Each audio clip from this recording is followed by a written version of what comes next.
Дорогие друзья, у меня сегодня очень хорошее настроение, потому что у нас в гостях, ну, мы сами-то в гостях в Татарстане, у нас в гостях прекрасная молодая женщина, у нее очень красивое имя.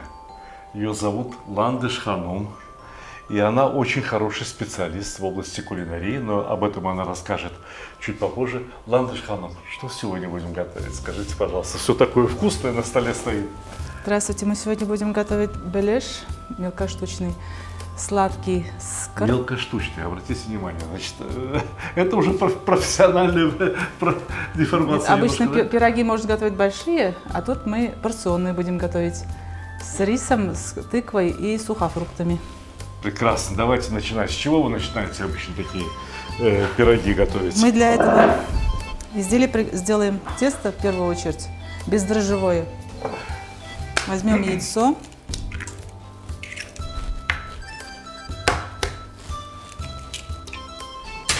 Два яйца. Какие еще ингредиенты пойдут на тесто? Соль.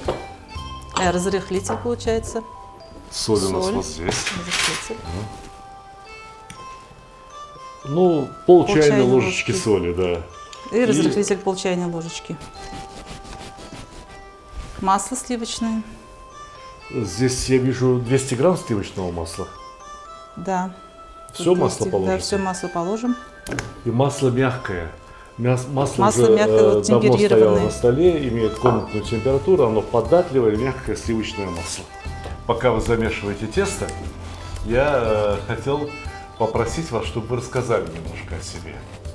Училась на повара в 115-м лицее. Дальше уже получила высшее образование. Тоже По специальности технолог. Ну, можно получить диплом, корочки там, об образовании, а можно получить знания. И эта девушка получила прежде всего крепкие знания. То, как она профессионально относится к своей работе, просто радует мое сердце. Ну, дальше рассказывайте. И где потом работали? Работала в БХТЛ компании Кем вы там работали? поваром. Вы просто готовили Готовила. по рецептам, которые вам давали, да? Да. Дальше я работала технологом уже компании Добропек. Кто главнее, шеф-повар или технолог? Шеф-повар занимается именно готовкой, а технологи, они уже разрабатывают новые изделия, следят за техпроцессом. То есть технолог – это, по сути дела, как бы композитор, который сочиняет музыку, да? А шеф-повар – это уже дирижер, который там дирижирует на кухне, чтобы музыканты, то есть повара, играли правильно, хорошо, да? Тесто комкуем. А тесто у вас, видите, какое-то, смотрите, какое тесто. Что Тесто должно быть жесткое, чтобы она не разрывалась его. Ну, пока у вас вообще прямо перышками тесто все, Нет, да? отлично все. Сейчас она все себе возьмет. Если кого-то удивляет, что тесто выглядит вот так, так и надо. Так и надо. А потом это тесто постоит и превратится в один сплошной массив теста. Будете резать, там не будете видеть, что это слои какие-то теста, да? Правильно я говорю? Тесто получается мягкое, и при выпекании уже она хрустящая, нежная и хрустящая. Послушайте, а мы вот готовим сладкая начинка у нас будет, да? А в тесто ни грамма сахара не добавили? Нет, Зачем? не надо. И так вкусно. Там уже начинки, ингредиенты уже сладкие, тыква, сухофрукты уже сладкие, и сахар идет в ложечку. Прямо в начинку. Начинку, да. Ну, давайте посмотрим на эти замечательные ингредиенты. Ну, во-первых, рис. Во-вторых, курага, чернослив, изюм и тыква.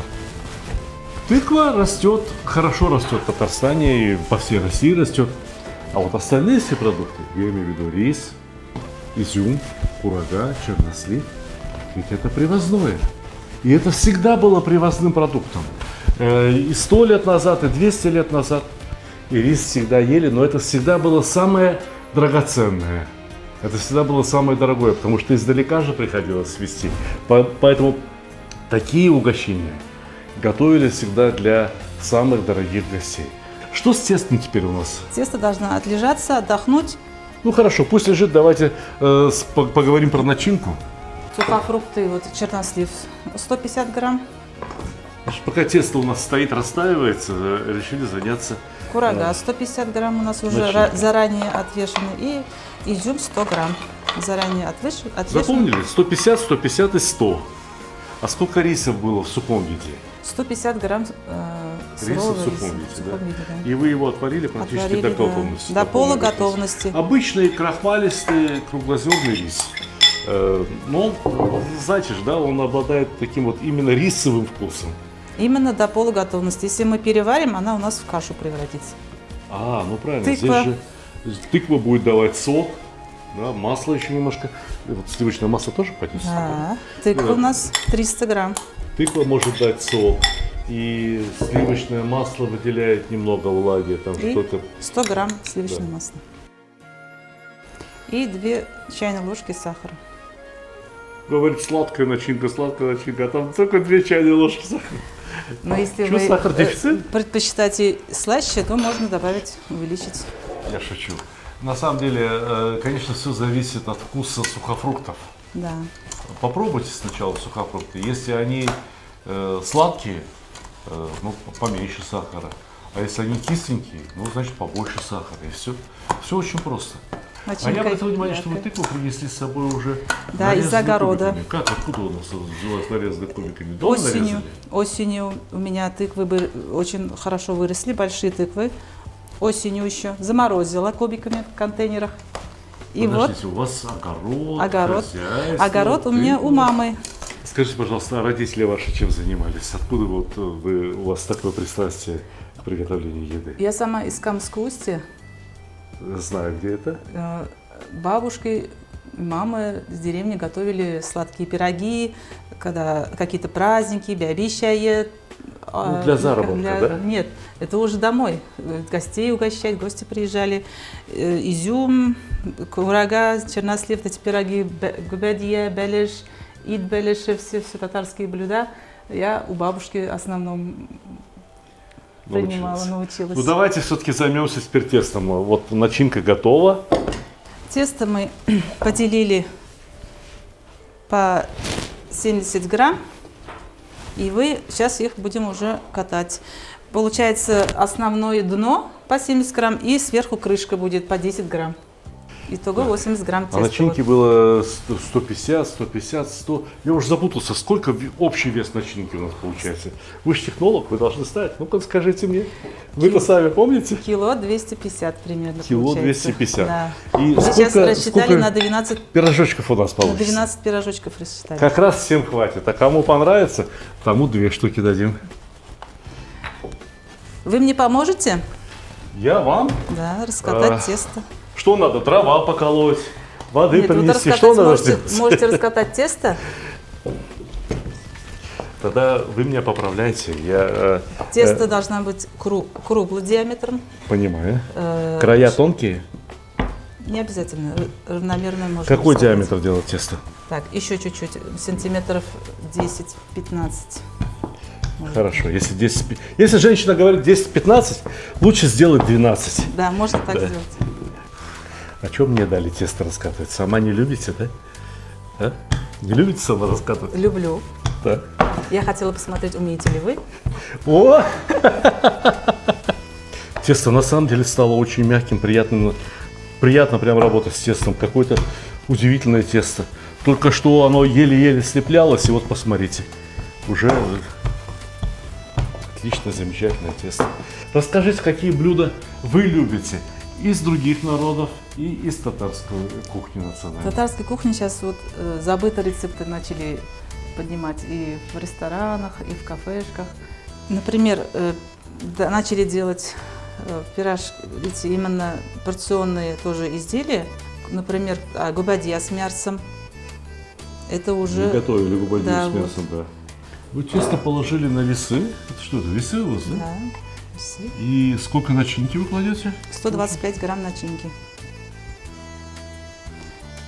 Теста немного, а начинки так много получается. Да. Конечно, Холодец из гуся, из лапок, из головы. Получается, вот татарское блюдо, тоже она забытая уже. Ландыш-ханым, Слушаю вас. можно я скажу вам одно слово? Скажите. Я не знал о том, что холодец из лапок, голов, шейки гуся – это забытое блюдо. Я думал, что я вчера поставил варить целую огромную кастрюлю, значит, лапки, шеек, головки очень хорошо отчитанные во время косы массы мне дали, которые гусец для себя заказывал. А вы мне говорите, что это забытое. Давайте вместе его доготовим. Когда вот это сладкое все испечем, вместе сделаем. До конца Хорошо, доведем. доготовим. Давайте, Хорошо. пожалуйста, это помогите мне тоже. Вот вы меня обрадовали. Значит, я правильно почувствовал, что это для любого татарина, для любой татарки гусь – это самое лучшее мясо. Есть татарская поговорка, говорят, ешь мало, но ешь гуся. И вдруг, кто же, выбрасывать будет эти лапки, что ли? Нет, Ну, те особенно, люди, когда- которые выращивают, они выбрасывать не будут. Хоть Защипляем. один Начинкой залепите, положили. один-два. И зачепляем, соединяем крышку с основным тестом. Как ловко у вас получилось. На самсу похоже. Ну, а блюда других народов какие любите, Ландыш-ханым, скажите мне. Люблю лагман. Сама дома тоже готовлю. Молодец. Бишбармак. Наше национальное тоже блюдо. Ну, можно Тоже- считать, что это уже вполне Ой, себе да, татарское блюдо. татарское тоже, блюдо, да. Это можно общее блюдо многих тюркских народов. Плов мы готовим же, получается, а еще, получается, итальянское паэлья есть. Мне очень понравилось, когда вот я начинала именно поваром работать. Паэлья, итальянское паэлья. Вашему мужу и вашим детям можно позавидовать. А ваши родители, конечно, должны гордиться такой дочкой.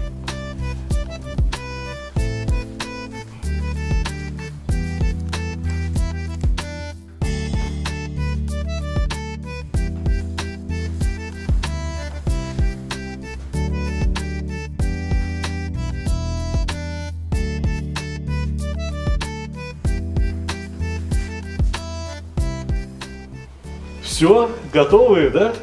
Да, сейчас раскладываем на противень. Скажите, пожалуйста, а вы вот чем-то смазываете их для красоты, чтобы они глянец приобрели, чтобы такой вид Да, красивый был? яйцо смазываем.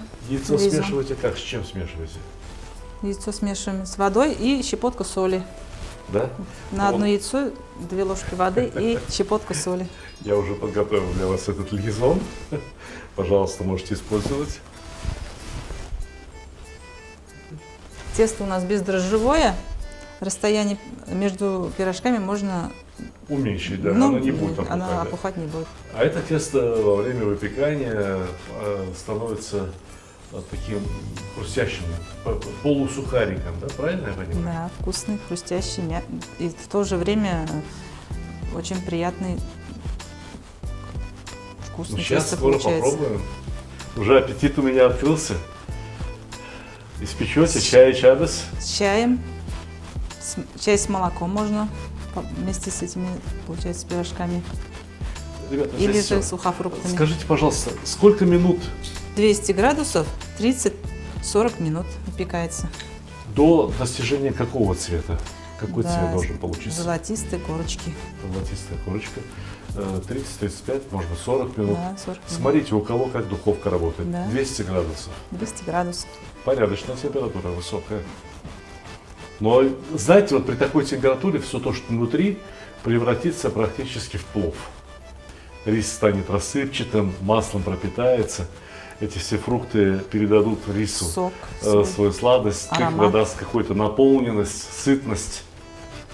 Хорошее блюдо. Хорошее. Иногда таким пообедать можно. Дорогие друзья, во-первых, мои книги всегда можно купить на сайте stalih.ru. Мы их отлично упаковываем, доставляем, и при желании покупателям я могу поставить какой-то личный автограф. Но еще мои книги можно купить на сайте megamarket.ru. Я внизу дам ссылку обязательно. Почему удобно покупать на сайте Мегамаркет? Во-первых, там сейчас проходит колоссальная акция. 31% кэшбэка. Что это означает? Вы покупаете вот эту шикарную книгу «Плов», либо вот эту шикарную книгу «Казан» за 3950 рублей, а вам начисляется кэшбэк 1225 рублей. Понимаете? Ну, вот посмотрите, просто шикарно. 543 рубля за недорогую книжку «Мангал». Недорогая, но очень полезная. И так далее. Книжка «Сталик Видеобук» никогда не продавалась ни в каких маркетплейсах, а теперь продается на сайте Мегамаркета. И кэшбэк 1178 рублей. Но это еще не все. Некоторые люди ухитряются покупать мои книги. Знаете, за сколько? Вот посмотрите. Человек купил книжку «Мангал» и заплатил всего лишь навсего 18 рублей. Кто-то купил книжку «Плов» и заплатил 40 рублей. Но вот эти люди, вот они уже получили, доставлено покупателям, здесь написано, вот эти книги уже получили люди. «Счастье кулинара», «Сталик Видеобук», «Плов. Кулинарные исследования». Они заплатили, знаете, сколько? 0 рублей. Каким образом? Если вы пользуетесь карточками Сбера, то там начисляются особые бонусы. Сбер спасибо. И многие не знают, как их потратить. Значит, заходите на сайт Мегамаркета, ищите кулинарные книги Сталика Ханкишиева. Потом я вас отдельно хочу попросить. Значит, вот здесь есть возможность выбрать среди продавцов. Выбирайте Сталик Ханкишиев. Значит, почему это необходимо сделать? Дело в том, что очень многие какие-то магазины продолжают торговать моими книгами, но это остатки книг, которые кочевали со склада на склад и неизвестно в каком состоянии. У меня книжечки новые, отлично упакованные, вы получите и будете очень рады. Итак, по Сбер спасибо можно получить даже бесплатно, лишь бы заплатить столько, сколько вам удобно.